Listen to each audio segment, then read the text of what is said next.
Echeverri, socio fundador de Daico Markets. Javier, muy buenas tardes.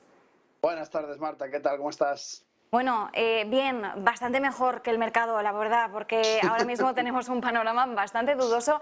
¿Cómo debemos interpretar pues estos vaivenes que estamos viendo, sobre todo en estos primeros compases de la sesión? Porque parece que Wall Street no termina por decantarse ni para un lado ni para otro. Bueno, este escenario es bastante típico en momentos de alta volatilidad, de incertidumbre, estos entornos VUCA, que ahora se ha puesto muy de moda llamar, de cómo están sucediendo las cosas y qué es lo que está pasando, y en definitiva no sabemos muy bien qué es lo que va a suceder. Lo que sí sabemos es que nos encontramos en momentos de movimientos de alto impacto, y para esto tenemos que buscar alguna estrategia que nos ayude a encontrar de qué manera podemos aprovechar toda esta volatilidad para entender qué es lo que podemos hacer. En concreto, me permites, te contaré que el día 18 desde Active Trades vamos a hacer un webinario para todas aquellas personas que estén interesadas en saber exactamente cómo aprovechar estos movimientos de alto impacto para que entiendan cómo, utilizando distintas herramientas, podemos aprovechar la situación actual, que sin duda, desde luego, es para gente que tenga cierta experiencia en mercados financieros. Aquellos que vayamos a operar un poquito más a largo plazo no es quizá tan interesante, pero si vamos a hacer un intradía o si vamos a buscar pues oportunidades en el mercado que tenemos actualmente, que hay muchas, pues creo que es muy interesante y que podemos hacer cosas muy potentes. Primera lectura. Mientras tanto, Javier, también tenemos que mirar a otros protagonistas. Peloton, atención, estábamos viendo caídas bastante intensas también para la compañía después de anunciar que va a recortar más puestos de trabajo. En este caso hablamos de 500 empleados, representa en torno al 12% de la fuerza laboral. Veíamos en el entorno pre-market caídas importantes para la compañía, pero ahora, Javier, estamos viendo cómo vuelve a una senda de subidas, en este caso un impulso del 3,7%. ¿Qué niveles debemos vigilar? ¿Cuál es la situación que tú estás apreciando?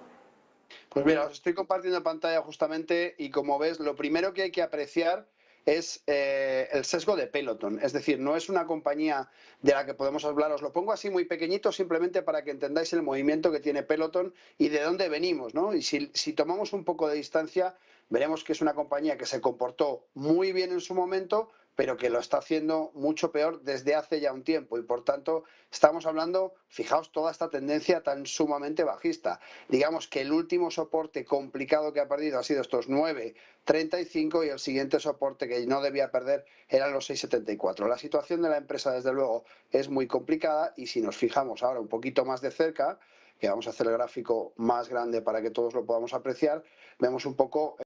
Perdón, estoy hablando de Credit Suisse en vez de Peloton, que tenía el gráfico anterior colocado. Ahora sí, perdonadme.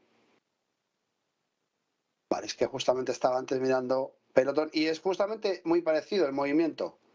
Fijaos de dónde venimos, los soportes que han perdido, estas zonas que no debían perder anteriormente, y fijaos cómo tenemos estas tres zonas distintas. Ya han superado todos los soportes que debían perder. Actualmente lo que vemos es ese pequeño movimiento por la noticia que hemos escuchado de su reestructuración, pero igualmente fijaos toda la tendencia subyacente que tenemos. Es que en definitiva es un movimiento muy complicado.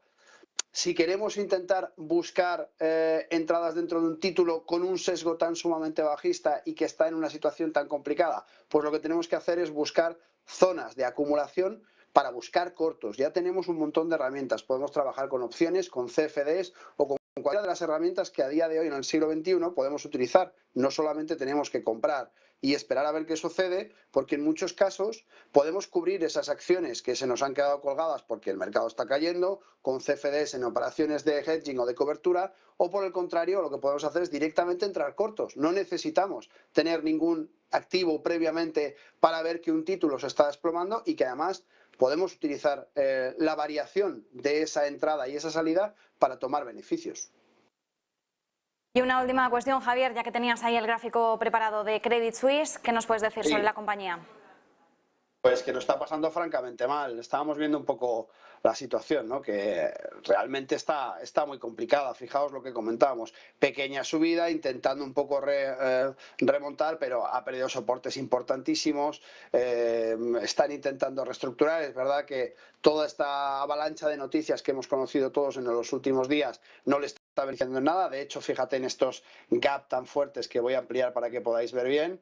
En todos estos gaps, pues lógicamente lo que nos indica es que muy probablemente vaya a haber una pequeña recuperación hasta la zona del gap. Los gaps, cuando son por noticias, cuando son movimientos de alto impacto, como decíamos anteriormente, suelen arreglarse, suelen cerrarse, pero no siempre sucede.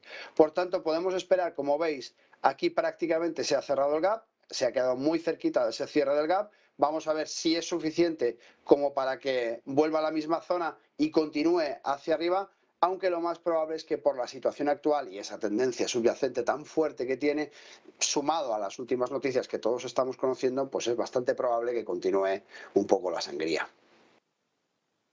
Pues nosotros nos quedamos con esas claves, como siempre, desde Daico Markets. Javier Echeverri, un placer.